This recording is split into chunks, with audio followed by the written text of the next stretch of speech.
Will I ever be able to write something great? I hope so. Oh, so very much. Because writing allows me to record everything, all my thoughts, ideals and fantasies. Anne Frank wrote this in her diary during the Second World War. After the war, her diary was turned into a book. It has become so famous that these words have been painted on the wall of the school she went to. A year after making this entry, Anne Frank was killed because she was Jewish. Anne was 15 years old.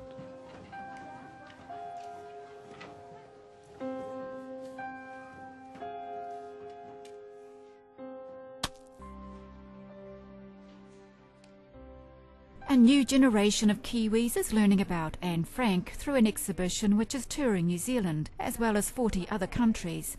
After seeing firsthand the discrimination of war, World War II survivor Boyd Clapp was keen to bring the exhibition to New Zealand. What people will see, he says, is Anne Frank's personal story in its historical context. It consists of 11 panels, and the panels have a timeline.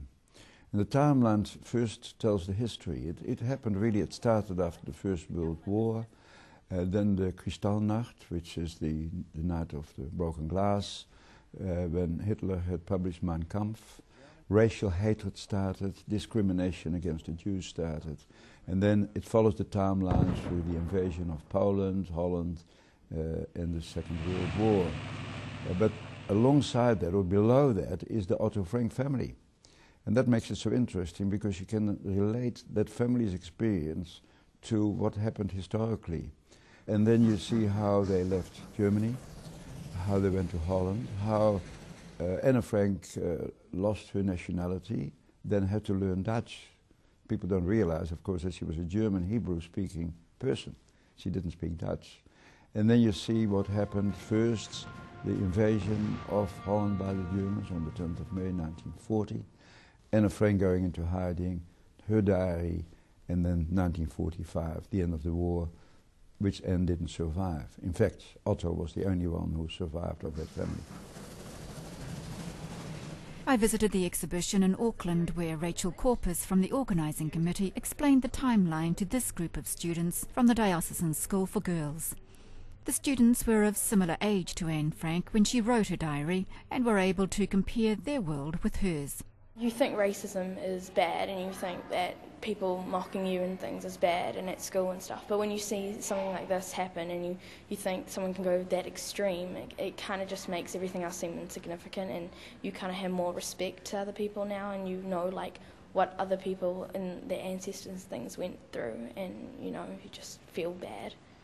A lot of my family are Jewish, and so it's kind of, they went through that, my ancestors, and it's really interesting to see.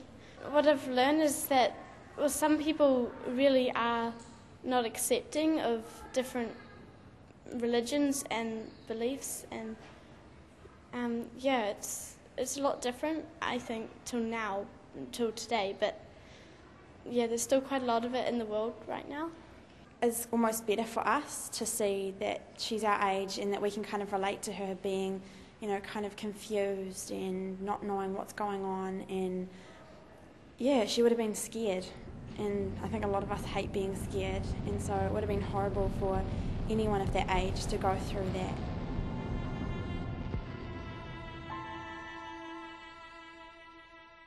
Although Anne Frank's story is geographically and culturally a long way from this country, the organisers included several New Zealand components in the exhibition to bring it much closer to home. A DVD was produced, and this DVD is a DVD of Holocaust survivors in New Zealand who live here, who came here either just before the war or just after the war.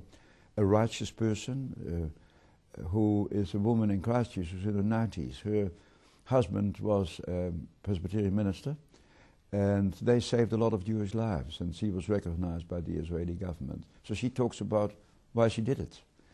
In it also is a woman who knew Anne Frank, who was at the Jewish Montessori school. She was a teacher where Anna was. Then we added a texting wall, because if you go to Jerusalem, you have the Wailing Wall where you leave messages, where you see Anne Frank, you see the diary, and it says, Anne Frank was grateful for being able to be an author. What are you grateful for? Rachel Corpus says public reaction to the exhibition has already exceeded their expectations. It's been incredible, actually. Our goal was to get 20 schools through, and we've had 26. I guess they couldn't imagine that somebody would be, or a group of people would be targeted just simply because of their religion. So there was a lot of questions around that, about how it worked and how they kept the records and why did that occur. Even though, you see through the exhibition the growth of Hitler and Nazism and the propaganda, it's still a very hard concept to understand why were the Jews targeted specifically and for no reason really.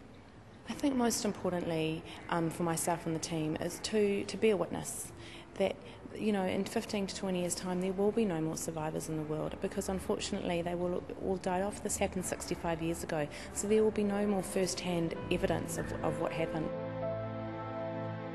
We have to take responsibility as human beings, part of the modern world, that this did occur, and we have to take responsibility to never let it occur again. And I think that's a big part for myself and for the team to express to these young people, that they have a responsibility of tolerance and diversity, and to spread the word that this is what can happen from a small seed. Something very big and very dangerous and evil can occur.